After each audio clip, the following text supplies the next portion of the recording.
Alors, en collaboration avec les évêques du Sénégal, je me réjouis de la démarche du ministre qui est venu jusqu'à nous.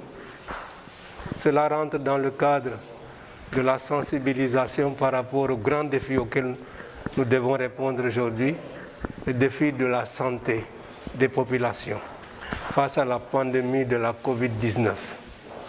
Ça a été l'occasion de parler avec le ministre de la collaboration avec nos structures d'église, de voir ce que font les postes de santé catholiques, l'hôpital Saint-Jean-de-Dieu, les centres de santé mentale, et de mieux définir peut-être une collaboration. Nous nous réjouissons donc de cette démarche et nous saluons toutes les actions qui ont été menées, qui sont menées au niveau du ministère de la Santé et de l'Action sociale, au niveau aussi du personnel soignant, qui est non seulement compétent et dévoué, mais aussi nous réjouir de la sensibilisation à laquelle l'Église s'est associée dès le début de la pandémie. Et nous continuons à inviter les populations à ne pas baisser la garde. Le défi de la maladie est là, il nous interpelle nous tous, et chacun de nous est responsable de son frère, de sa sœur, dans sa manière de se comporter. C'est donc un appel vibrant que nous lançons à tout le monde. Mobilisons-nous pour vaincre ce mal qui menace nos vies, qui menace la vie de nos familles, la vie de notre pays, la vie du monde. Si nous nous y engageons pleinement, je pense qu'avec l'assistance de la prière que Dieu va écouter puisqu'il nous aime, nous pourrons nous sortir de ce mauvais pas. Nous avons acquis une certaine expérience dans la gestion du culte depuis le temps qu'il a fallu d'abord attendre pour pouvoir mieux maîtriser les données de la maladie.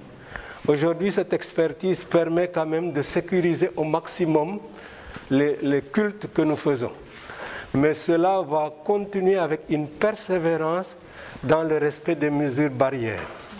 Et si jamais il devrait y avoir des contre-indications à toute célébration, nous sommes prêts aussi à inviter à nouveau les fidèles à faire le sacrifice d'une pause qui permette de sauver des vies. Aujourd'hui, ils m'ont fait le grand privilège de m'accueillir à leur niveau, au niveau de la conférence épiscopale, pour échanger et surtout leur faire le point de la situation actuelle de la pandémie. Vous le savez, c'est un secret de polichinelle.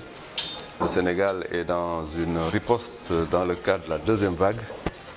Et à ce niveau, il faut absolument faire en sorte que la communication soit portée par les communautés et tous les porteurs de voix, les leaders d'opinion, ceux qui, en tout cas, ont un message fort à envoyer aux populations, doivent effectivement se lever comme un seul homme pour apporter cette parole. Vous vous souvenez, lors de la première vague, à ses débuts, Monseigneur Benjamin Ndiaye avait pris la parole pour faire un appel qui a été beaucoup entendu par les populations et de manière permanente d'ailleurs, la communauté catholique n'a cessé de soutenir cette riposte par des prières mais aussi par une communication au niveau donc, de la communauté. Aujourd'hui, nous sommes venus leur faire le point dans le cadre de la riposte de la deuxième vague, mais aussi solliciter encore cet accompagnement et cet appui qui ne nous a jamais fait défaut. Nous avons donc eu à leur niveau une écoute extrêmement donc, positive en termes donc, non seulement d'action en cours, mais on nous a garanti de la perspective de continuer à nous appuyer pour que la Covid-19 sorte de ce pays. C'est l'occasion pour moi de féliciter bien sûr l'Église catholique pour l'action extrêmement importante qui est en train de se faire dans le domaine de la santé et de l'action sociale.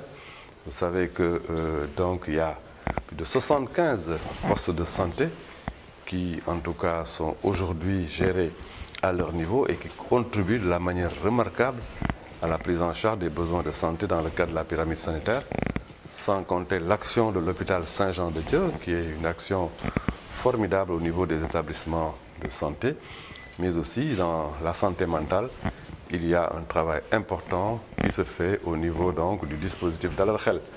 Cela prouve simplement, s'il en était encore besoin, que donc, à ce niveau-là, au niveau donc, de l'Église catholique, un travail important est fait pour nous permettre donc, de régler les besoins de santé des populations sénégalaises. Nous en avons aussi discuté pour comprendre que tout cela est intégré dans un même système et nous allons donc d'ailleurs bientôt mettre en place une bonne convention pour que cette intégration soit plus affichée.